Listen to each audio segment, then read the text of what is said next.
know this. As the low-wage worker movement continues to grow, it's becoming obvious that many Americans don't understand anything about basic economics.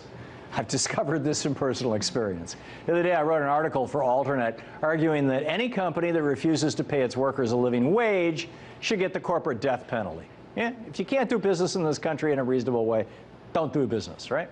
Almost as soon as the article went online, the economically ignorant took to the message boards to bash it. And a couple of comments really stood out as representative of just how misinformed, tragically misinformed. I'm not, attributing this to malice. This is just like people don't know about economics. For example, there was a comment by Terry somebody or other, who said that this is a capitalistic country. Running a business is a right in a free capitalist country like ours. If we made such stupid laws that they must pay what some outsider, I guess that would be me, decides is a living wage, they will simply move their physical business overseas to a place where they face no such controls. Okay? Let me break this down. First of all, this is a capitalist country. Sorry, no, the United States is not a capitalist country. We are a constitutionally limited representative democratic republic. And you could argue that ever since the Supreme Court has decided that they really run the show, we're a constitutional monarchy. But we are not a capitalistic country. Capitalism is one of a whole bunch of different forms of economics that exist in the United States. We have cooperatives. We have communities. We have, you have some capitalists. You have entrepreneurs. The word capitalism appears nowhere in our founding documents, nowhere in our Constitution. I mean, learn some basic civics and some economics. B, running a business is a right in a free capitalistic country. Well, yeah, I suppose if that business is like, okay, you and I are going to do business in the purest of sense. I'll wash your car, you mow my lawn, okay?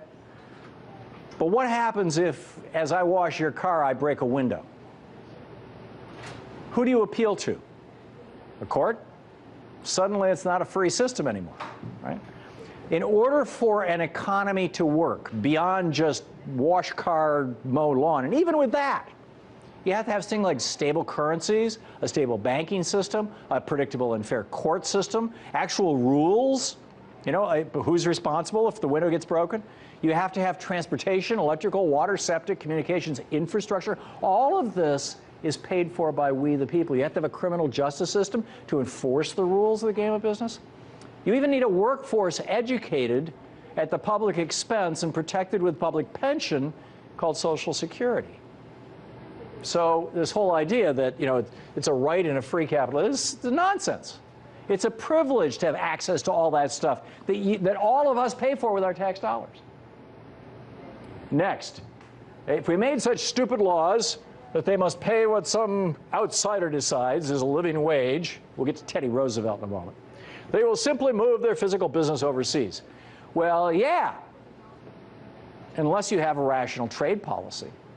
From the George Washington administration until the Reagan Revolution, and certainly with NAFTA, CAFTA, SHAFTA, WTO, all that kind of thing, there are a lot of ways to say, I really don't think it's going to be in your best interest to move your manufacturing over to India.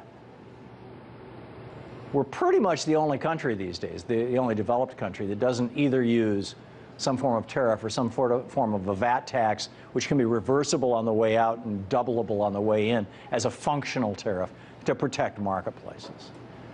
So, again, here we've got a commenter, who just doesn't understand basic econ. Here's another one. This is Vate said, just wondering what that living wage would be. Why not $50? Truly, prices would rise to offset most real gains, and many, especially the unemployed, would just suffer from the runaway inflation created.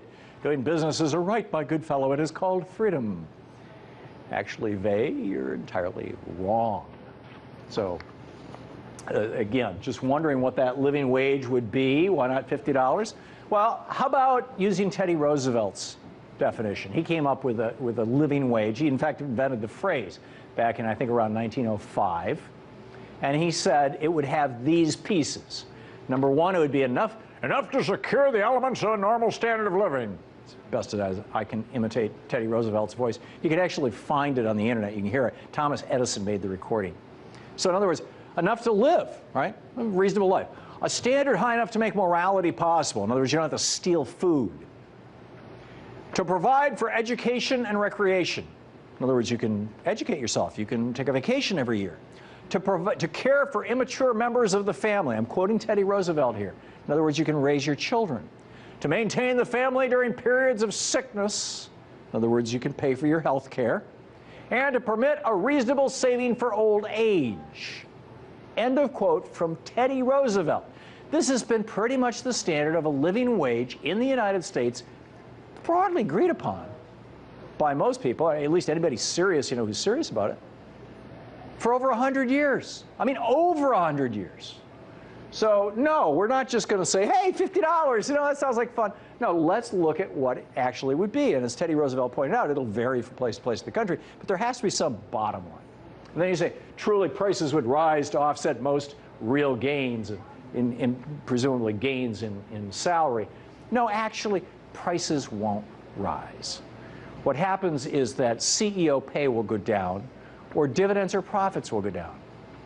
For most of the history of this country, what you saw was CEOs making 30 times what their employees are making. Now they're making 200, 300, 400 times what their employees are making. If they paid a decent wage, they might go back to making 30 times what their employees made. Come on, this is not rocket science. Just look at the history of our nation. You say, especially the unemployed would suffer from the runaway inflation. People don't understand what causes inflation. Inflation is not caused by wages going up, unless there's a genuine shortage of labor. Because inflation is caused by shortages of things. Serious shortages of things. Whether it was the German hyperinflation, there was a shortage actually of Deutschmarks, because of the Treaty of Versailles, or whether, best example that most Americans know, is back in the 1970s, we had this spike in inflation, and it was because of the Arab oil embargo. It raised, oil echoes through everything. Oil runs everything in the United States. And then you say, economic activity between people is a right. It's called freedom. Well, yeah, if you don't want to use the courts, if you don't want to use it, learn some basic economics. I know it's easy to dismiss this kind of information as just your usual internet trolling, but I guarantee you that if you walk into any bar in any city in the U.S. and start talking about a living wage, you're going to hear the same kind of criticisms. Whether it's because people have been brainwashed by Fox so-called news or because they don't know any better, the fact of the matter is that tragically, most Americans don't understand basic economics. And the media knows this. Which is why on Thursday, when fast food workers in hundreds of cities across the country walk off their jobs to demand a living wage, the media is going to be churning out hours and hours of anti-worker propaganda, mark my words, filled with the same sort of misinformation and rhetoric that was just used by these commentators on the AlterNet article that I published last week. That rhetoric is nonsense. Thursday's strikes, however, are far from nonsense. They are the real deal, the logical conclusion of 30-plus years of failed Reaganomics, failed economic policies that are rapidly turning our country into a third world banana republic.